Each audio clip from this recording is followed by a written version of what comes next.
This presentation will walk you through how do you properly record and submit attendance.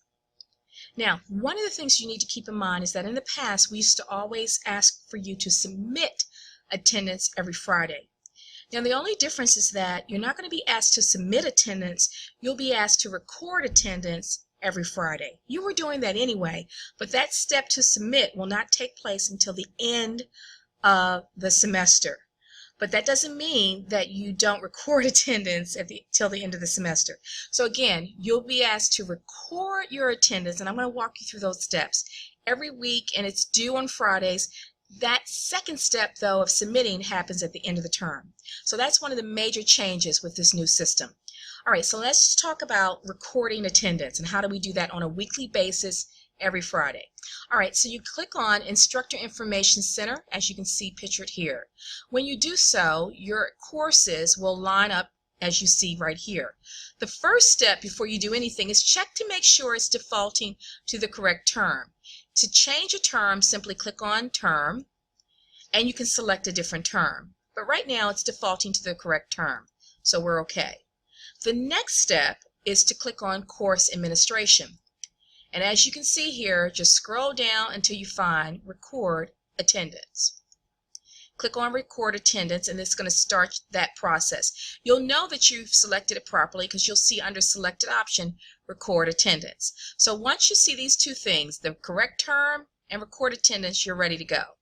Select your class, and you can see anything that's underlined, you can get to it. It's like a hyperlink. All right, so we take a look at what we're looking at here.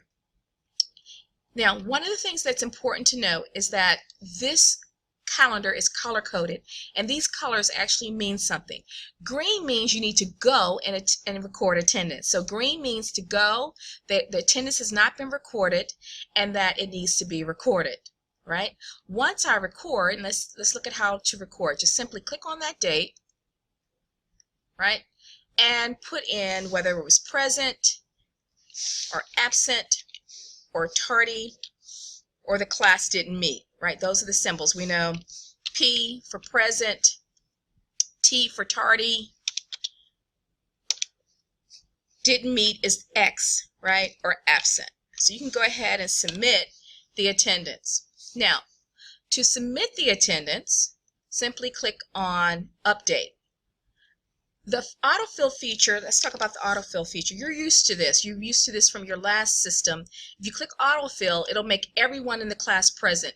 Let me just say that we caution faculty from using autofill unless you have a very small class and you pretty much know the attendance very easily. You can just change something, because once you start getting classes of 15 and higher, autofill is very dangerous because you could mark someone present that wasn't present, and you know it has all kinds of financial aid implications and payback implications. So be careful with that feature.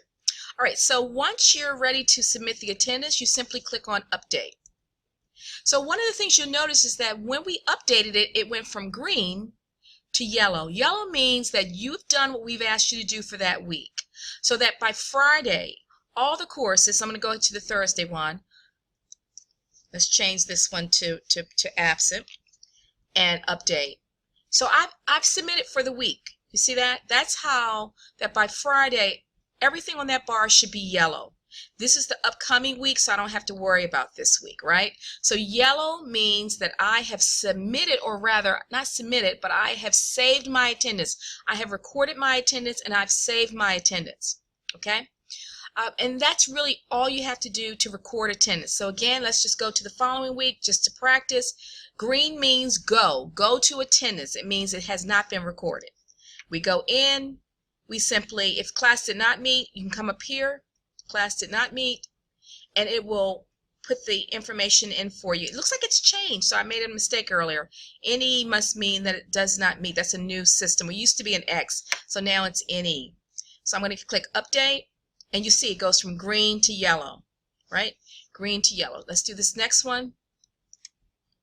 We'll put present, update, and I'm going to go ahead and fill them all in so you can just get used to. Now that one's weird. Okay, it turned it to X for that one, so I really don't know. I guess it does. It means it didn't meet. So that's a little bit confusing, but let's just go with it.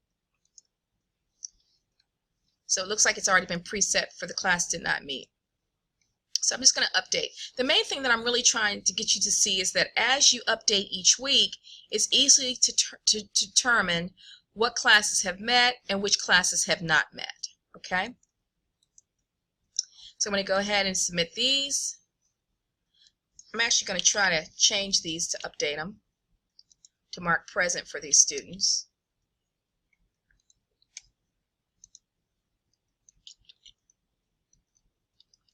I'm updating. It's a good way for us to check. So now you can easily, one thing I do like about the new system is that you can go back in time and just make sure you haven't missed any, because that can be a little bit confusing sometimes. You think that you've recorded, but you may have missed a day.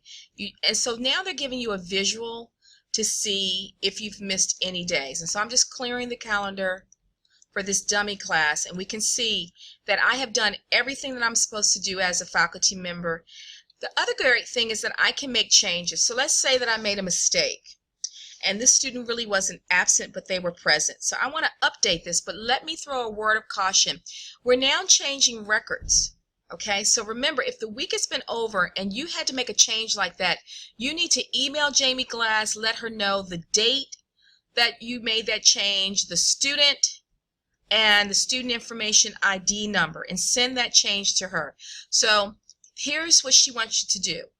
As long as if you are in the same week and making a change, that's fine. But once you move to another week and then you go back to the following week and make a change, she wants to be notified of that change so she can alert the financial aid office. That's a very, very important step. So even though we like this new system, we believe that's a problem with this new system, and maybe they'll fix it in the future, but that is a problem. The fact that because we can't submit until the end of the month, then that means that technically you could go back and make changes. And we're saying, okay, if you do that, please alert Ms. Glass via email, jamieglass@jglass@lawsonstate.edu. Now, please watch the next video, which outlines how do you submit your attendance for the end of the year or the end of the term. Submit attendance is our next video. Thank you.